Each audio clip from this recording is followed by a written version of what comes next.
Welcome viewers. நம்ம சேனலில் deep learning series video launch பண்ணியிருக்கேன். மாடியூல் 2 வரைக்கும் கம்ப்ளீட் ஆகிருக்கு. இன்றைக்கி மாடியூல் 3 ஆக்டிவேஷன் ஃபங்க்ஷன்னா என்னன்னு பார்க்கலாம். இது நியூரல் நெட்வொர்க்கோட ஒரு ஹார்ட்னு சொல்லலாம். ஆக்டிவேஷன் இல்லை அப்படின்னா நியூரல் நெட்வொர்க்குக்கு பிரைன் இருந்தாலும் யூஸ் இல்லை அப்படின்னு மீனிங். ஓகேங்களா? ஏன் இந்த ஆக்டிவேஷன் ஃபங்க்ஷன் தேவைப்படுது அப்படின்னு சொல்லி பார்க்கலாம். ஒரு நியூரல் நெட்வொர்க்கில் வெயிட், பயாஸ் எல்லாமே இருந்தாலும் ஆக்டிவேஷன் ஃபங்க்ஷன் இல்லைன்னா நெட்வொர்க் வந்து ஒரு சிம்பிள் கால்குலேட்டர் மாதிரி தான் ஒர்க் ஆகும். ஓகேங்களா? லேயர் மேலே லேயர் இருந்தாலும் ஆக்டிவேஷன் இல்லைன்னா அவுட்புட் வந்து ஸ்ட்ரைட் லைன் மாதிரி தான் இருக்கும். ஒரு நியூரானோட அவுட்புட்டை இன்னொரு லேயருக்கு டைரெக்டாக அனுப்பும்போது என்ன ஆகும்னு பார்த்தீங்கன்னா எல்லா லேயர்ஸும் சிம்பிள் கால்குலேஷன் மட்டும்தான் பண்ணும். ஸோ அப்போது நியூரல் நெட்வொர்க் வந்து கால்குலேட்டர் மாதிரி தான் பிஹேவ் பண்ணும்.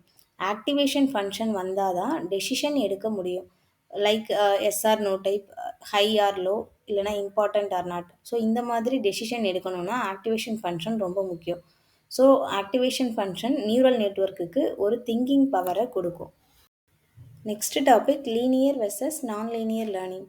லீனியர் மாடல்னால் ஸ்ட்ரைட் லைன் மாதிரி இருக்கும். ஸோ ஏரியாவை டிபெண்ட் பண்ணி அதோட ப்ரைஸ் சேஞ்ச் ஆகும். இது வந்து simple case. Real world problems வந்து எல்லாமே ஸ்ட்ரைட்டாக இருக்காது. நான் லீனியர் லேர்னிங்னா என்னென்னு பார்க்கலாம். காம்ப்ளெக்ஸ் ரிலேஷன்ஷிப்பை லேர்ன் பண்ணும். ஓகேங்களா? For example voice recognition, face recognition, language. So இது எல்லாமே நான் லீனியர் தான். ஆக்டிவேஷன் ஃபங்க்ஷன் நியூரல் நெட்வொர்க்குக்கு நான் லீனியர் லேர்னிங்கோட எபிலிட்டியை கொடுக்கும்.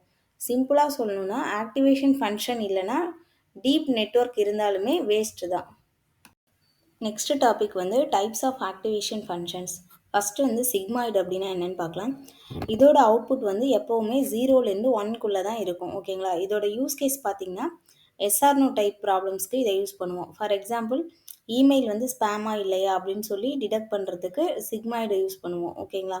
0.9னா ஸ்பேமு, 0.1னா ஸ்பேம் இல்லை. ஓகேங்களா? பிகாஸ் இதோட ரேஞ்ச் வந்து 0லேருந்து 1க்குள்ளே தான் இருக்கும். இது ப்ராபபிலிட்டி மாதிரி தான் பிஹேவ் பண்ணும். ஓகேங்களா? விஷுவலைசேஷனில் பார்த்தா சிக்மாய்டுன்றது ஒரு எஸ் ஷேப் கர்வ் மாதிரி இருக்கும். ஓகேங்களா? நெக்ஸ்ட்டு வந்து பார்த்திங்கன்னா ஆர்இஎல்யூ.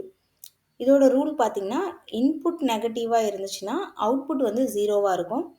இன்புட் பாசிட்டிவாக இருந்துச்சுன்னா அவுட்புட் வந்து சேம் வேல்யூவாக இருக்கும். ஓகேங்களா? இது ரொம்ப ஃபாஸ்ட்டாக இருக்கும். டீப் நெட்வொர்க்கில் இது ரொம்ப பாப்புலர். இது வந்து ஒரு ஆன் ஆஃப் ஸ்விட்ச் மாதிரி தான். ஓகேங்களா? ஸோ நெகட்டிவ் தாட் வந்துச்சுன்னா இக்னோர் பண்ணிவிடும், பாசிட்டிவ் தாட்னா கண்டினியூ பண்ணும். கிராஃபில் பார்த்திங்கன்னா நெகட்டிவ் சைடில் ஃப்ளாட்டாக இருக்கும், பாசிட்டிவ் சைடில் ஸ்ட்ரைட் லைனாக இருக்கும். ஸோ இந்த ஆக்டிவேஷன் தான் மோஸ்ட் டீப் லேர்னிங் மாடல்ஸில் யூஸ் பண்ணுவாங்க. நெக்ஸ்ட்டு பார்த்திங்கன்னா tan-h. ஸோ இது வந்து சிக்மாய்டு மாதிரி தான் இருக்கும். பட் இதோட அவுட்புட் வந்து பார்த்திங்கன்னா -1லேருந்து +1 அந்த ரேஞ்சில் இருக்கும். ஸோ இது வந்து 0 சென்டர்டுன்றதால லேர்னிங் வந்து கொஞ்சம் பெட்டராக இருக்கும். ஓல்டு மாடல்ஸில் இது ரொம்ப பாப்புலர். ஆனால் இப்போ வந்து ஆர்இஎல்யூ தான் அதிகமாக யூஸ் பண்ணுறாங்க. நெக்ஸ்ட்டு பார்த்திங்கன்னா சாஃப்ட் மேக்ஸ்.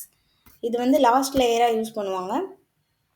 மல்டி கிளாஸஸ் இருந்துச்சுன்னா ஒவ்வொரு கிளாஸஸ்க்கும் இது ப்ராபபிலிட்டி கொடுக்கும். ஃபார் எக்ஸாம்பிள் பார்த்திங்கன்னா கேட், டாக், கார் 3 இருக்குது. ஸோ எல்லா ப்ராபபிலிட்டியும் ஆட் பண்ணி நமக்கு அவுட்புட் வந்து 1ன்னு வரணும். ஸோ நிறைய அவுட்புட்ஸ் இருந்துச்சுன்னா எல்லாத்தையும் பர்சன்டேஜாக கன்வெர்ட் பண்ணும். ஸோ டோட்டலாக எல்லாமே சேர்ந்து 100%ன்னு வரணும்.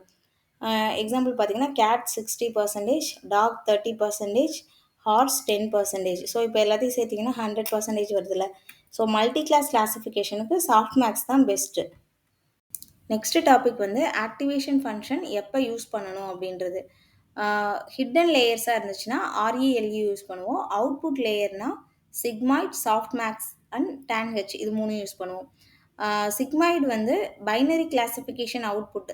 ஃபார் எக்ஸாம்பிள் எஸ்ஆர்னோ டைப் ப்ராப்ளத்துக்கு யூஸ் பண்ணுவோம். சாஃப்ட் மேக்ஸ்ன்றது மல்டி கிளாஸஸ் அவுட்புட்க்கு யூஸ் பண்ணுவோம். tan-hன்றது ஓல்டர் இல்லை எக்ஸ்பிரிமெண்டல் மாடல்ஸ்க்கு யூஸ் பண்ணுவோம். இதை ஃபாலோ பண்ணினாலே 90% கேசஸில் கரெக்டாக ஒர்க் ஆகும். நெக்ஸ்ட் டாபிக் பார்த்திங்கன்னா டெட் ஆர்இஎல்யூ ப்ராப்ளம்.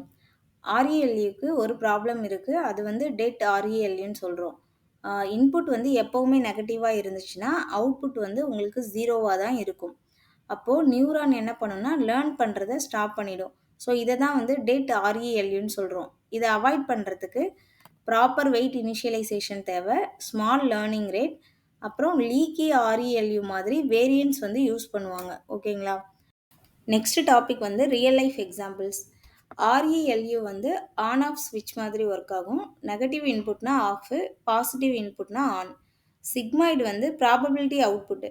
ஸோ ரெயின் வருமா அப்படின்னா அவுட்புட் வந்து 0.8. பாஸ் ஆகுமா அப்படின்னா 0.6. ஸோ இந்த மாதிரி ப்ராபபிலிட்டி அவுட்புட் கொடுக்கறது சிக்மாய்டு. டான்ஹெச்ன்றது எமோஷன் ரேஞ்சு. சாஃப்ட் மேக்ஸ்ன்றது எக்ஸாம் ரேங்க் ப்ராபபிலிட்டி. ஸோ இங்கெல்லாம் வந்து இது வந்து யூஸ் ஆகுது. இந்த மாதிரி ரியல் லைஃப் டெசிஷனுக்கு ஆக்டிவேஷன் ஃபங்க்ஷன்ஸ் வந்து ரொம்ப ஹெல்ப் பண்ணும். நெக்ஸ்ட் டாபிக் பார்த்தீங்கன்னா, என்ன டூல்ஸ்லாம் இதுக்கு தேவைப்படும்னு பார்த்தீங்கன்னா, இந்த ஆக்டிவேஷன் ஃபங்ஷன்ஸோட கிராஃப்ஸ் கிரியேட் பண்ணுறதுக்கு நம்பை, மேட்ப்ளாட்லிப், சிக்மாய்ட் கர்வ், ஆர்எல்யூ கிராஃப் இதெல்லாமே வந்து தேவைப்படும். ஓகேங்களா? இந்த வீடியோ உங்களுக்கு பிடிச்சிருந்தா மறக்காமல் என்னோட சேனலை லைக் பண்ணுங்கள், உங்கள் ஃப்ரெண்ட்ஸுக்கு ஷேர் பண்ணுங்கள். Machine learning and deep learning concepts தமிழில் நீங்கள் தெரிஞ்சுக்கணுன்னா மறக்காமல் என்னோட சேனலை சப்ஸ்கிரைப் பண்ணுங்கள். நன்றி, வணக்கம்.